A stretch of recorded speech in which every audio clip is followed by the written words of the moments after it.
Let's welcome architect Deepa. She is an accomplished architect and sustainability leader with over 16 years of experience.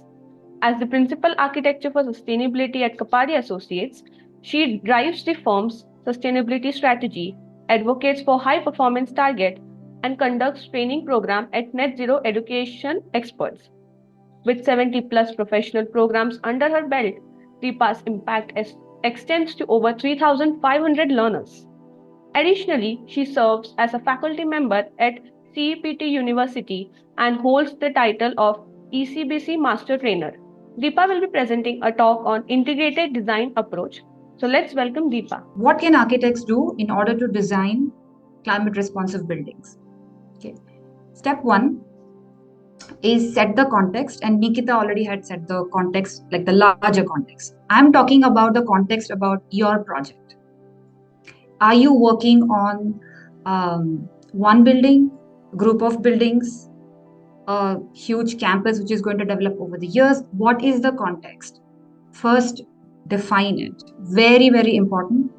I don't advocate for an all or nothing approach. I feel you can always do something on every project, but context is very important. I'm not going to explain a lot about this, but if there are questions from the audience, I'm happy to address that. So first is to set the context in which you can achieve certain sustainability, energy efficiency, etc. words you can use, those goals. Second step is ask the client for their sustainability goals if they have any. Sometimes their goal will be a rating, which is fine. If there is a rating, or if they are even thinking about it, then insist on hiring the consultant right away. So you can involve that consultant at concept stage. It's very typical for that consultant to walk in much later in the stage because the client hired them later. But if we can get that clarity early on, we can get them to hire them and then involve them in the design. In case some clients have their own goals, which now with ESG in place, the leading real estate developers do have their custom goals. If there is, then tailor it to your project. Now, generally the goals are generic. Client will not have goals for typology of buildings. It's something very rare to see, but they will have general goals. So you want to tailor it to the project that you are working on. Okay, so that's like your second step. This question is to be asked early in the design if you want to really achieve an outcome which is different from business as usual. Third step is, in case there is nothing like this, right? So the previous step was asking them for the goals. If they don't have any goals, which is also very, very common, then you set goals for energy, water, daylight, and if there is a design build in your scope, then construction waste, if that is something you have a control on. This step itself can be very overwhelming, as I have seen in the numerous training programs that I have conducted over time. So I feel this can be broken down.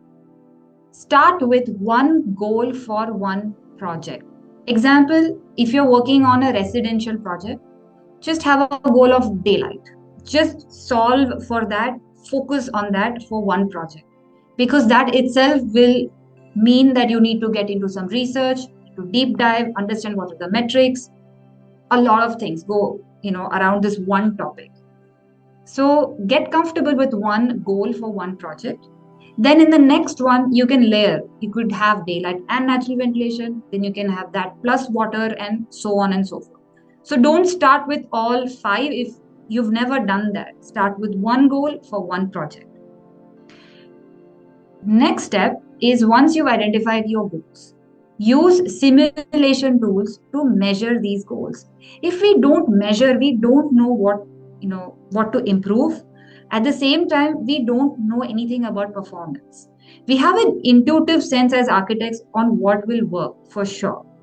But if you have to create that storyline for a client, you will need to back it up with data. And clients love data. I think if they can understand cost, they can understand other numbers also, right? So here are some list of tools. Level 1 tools are the free tools. So if your firm, is small, or doesn't matter, small or big, but you just kind of experimenting this and you're not sure where to start, this is a great place to start.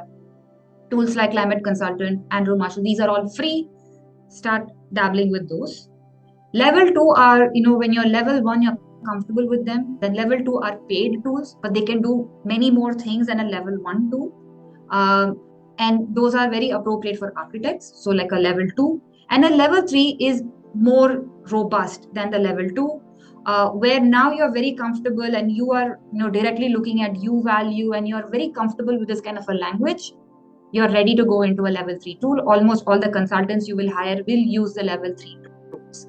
That doesn't mean that architecture firms cannot use it, but that's like your level 3. So this is like a stepwise approach. Often I hear that, tools are expensive, I don't have time, and that's why I've listed like a level 1. That's a great place to get started.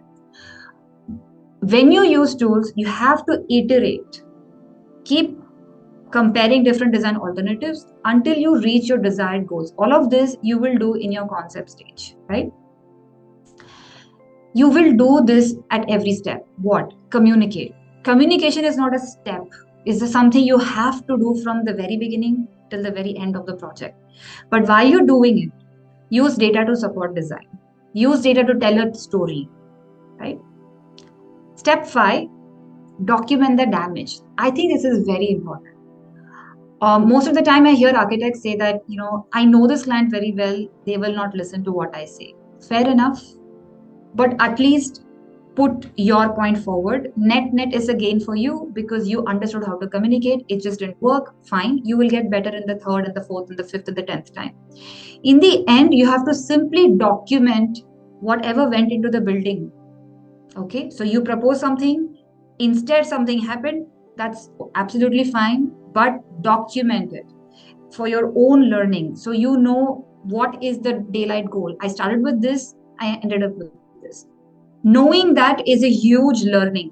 And this kind of learning is a lot more insightful and educational than sitting in a classroom and just learning some theory. So you will know that once you do it, subsequent projects, you will understand that where you are headed. And it will give you much more insights into creative thinking when it comes to architecture. And also, I would say creative communication, right? And final step is to conclude and reflect. Once you document the damage, you want to reflect. And I use the word damage because any kind of building, just the nature of construction activity has a huge negative impact on the environment. The greenest building will also have that. Okay. So the best thing is to not build anything. But now that we are in the business of building and we know that 60% of the buildings are yet to be built, you will be building buildings, right? So that damage is going to happen, but document it.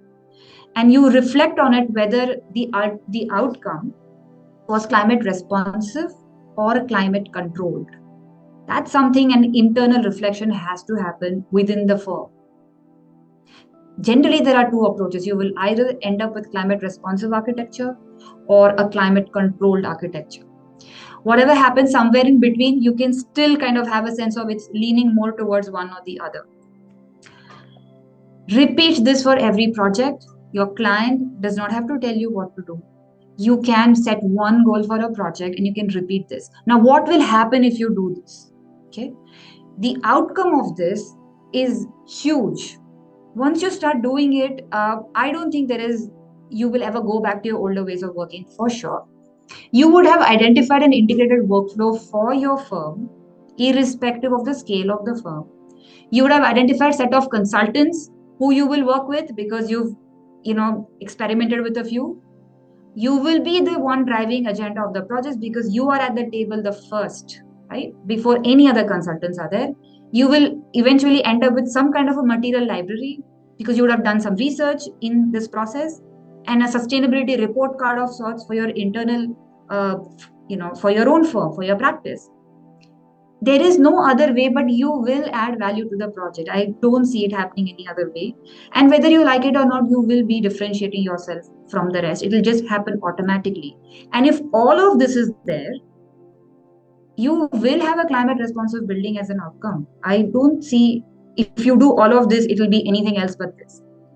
But this is a relentless process. It has taken firm, elsewhere like decades to kind of achieve this. But since we have all the access to the best tools and the best people and the best talent, we don't need to take decades to, have all of this outcome. We can start now, and now and here on all the projects. So thank you, and that was my last slide. Thank you so much, Deepa, for sharing an amazing talk on climate responsive building.